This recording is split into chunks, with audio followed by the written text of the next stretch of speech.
Hey, what is up guys? Well, welcome back to the channel. Got some snow falling off of buildings over here. Today I want to show you guys a couple of products that we use here that really makes living off grid very comfortable. Living off grid is basically pulling back from systems, makes it a little bit easier to not have all the creature comforts of the on-grid life, flipping switches, turning things on, having everything at your fingertips. Living off grid is a little bit harder. There's different systems to come up with the same results. And so I'm going to show you guys a couple of the products that we use that really brings kind of those modern comforts to the off-grid life and makes things just a little bit easier on us. Now in the past, before we had some cool products sent to us to test, we would do a lot of our charging, or the majority of our charging or any electrical, off of a generator. Generator takes gas, gas takes more money, and the generator is loud as well. So many people will move off grid and they will use generators to power everything. So they always have generators going. This is not a viable option for living off grid. This is actually a more expensive way of living off grid. The systems that you come up with and then running it off a generator doesn't make life easier on you. You just don't pay an electric bill up front, but you're probably double, tripling, quadrupling it in a fuel bill.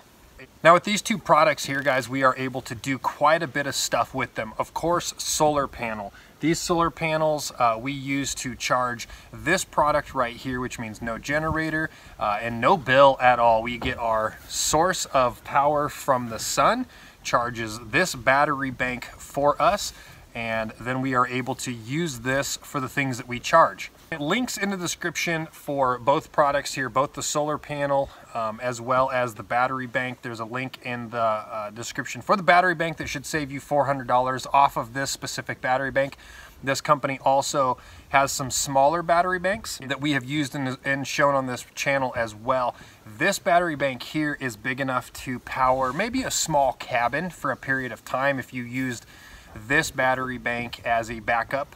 If you are off-grid, forced off-grid due to maybe a natural disaster, wildfire, winds, hurricanes, something like that, this would be a backup system for you. If you are living off the grid, this is only to help out with small things. This is not going to be something that you run all of the time. You would want to probably run everything strictly off of solar panels directly.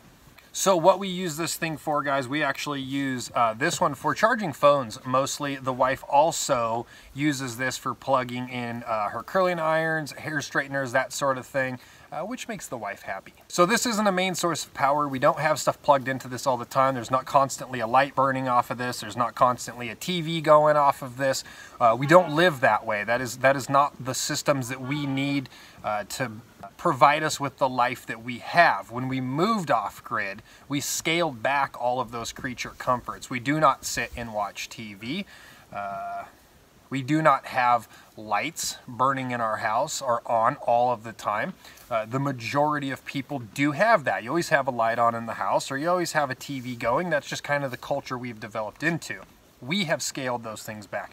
So this product makes our life scaled back fantastic. So let's take a look at this product really quick and see what we got, guys. You have got a couple of different adapters on the front. There are USB adapters, which are pretty common with a lot of stuff. Pretty much everything comes with a USB adapter, or you can get a USB adapter for it. There's also the cigarette lighter adapter here if you have a product that requires that. There's also a little power jack up here, and then it's also got those weird little phone cords, the odd little shaped ones. So you can plug in your phones, you can plug in your USBs, you can plug in something from your cigarette lighter, like an emergency air pump, something like that. Off of this side, you got your on-off button. It tells you how much battery life you have. And one thing I'll tell you guys about this product, and then as much as we use it, when we have this fully charged, we will not have to charge this thing again for over a month. That's how big of a battery bank this is, coupled with how little power we actually require in our life. Flipping it around to the other side, guys, you've got two 110 plug-in outlets right there. It says 1,000 watts combined. That's how much you can run off of this. So that'll pretty much run will run a lot for you. You'll be able to run maybe a couple appliances at a time.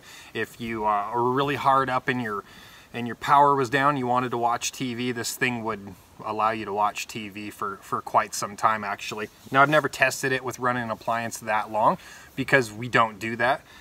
So I don't know how long this would last you as a backup in a cabin or a house, how long this would last you straight without having to plug it in and get more solar or get more charge to this. Now as far as preparedness goes, solar panels, guys, solar is king. You gotta go with a solar option versus a generator option for a couple of reasons.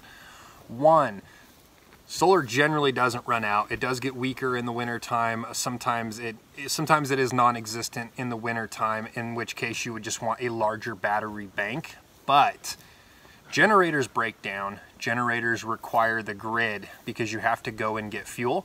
If the grid is down or power is out at the fuel stations, you're not going to pump fuel out of the ground. So your off-grid setup is limited by the grid. With this setup, you are not limited by the grid. You are limited by the sun. Reason number 2, noise.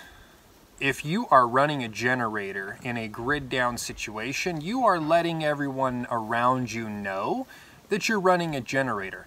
If you're out in the woods in a secluded location, you are letting everybody know where you are at. Now, if you had to run a generator to power something like this, that would be a better option. Maybe you run the generator very late at night / early in the morning when most people are sleeping, or maybe you wait for a windstorm or a rainstorm, something like that, to mask the sound of your generator. But you could take a couple hours, charge this thing up. I actually don't know if it'd take a couple hours. It might take about an hour to charge it if this thing is dang near dead. Charge it with the generator. But you charge this up, you power your stuff inside your cabin, your bug out location, maybe your off-grid home in the city, because who knows what took place. But it's quiet. This thing makes little to no sound. We've only ever got the little fan blower to kick on once or twice. Other than that, it's never making noise at all. All right, guys, that is it for the video. Pretty simple. Just wanted to show you guys this product. Of course, solar panels. I got these new solar panels sent to us. We have another one hooked up. I had to take this one off to come show you guys the video, but being able to charge off of solar is huge. So link in the description below on both of these products. Go check out Bluetti by Max Oak. Pretty cool products that they have over there. You guys have seen a couple of them on our channel. These battery banks are just savers if you live off the grid.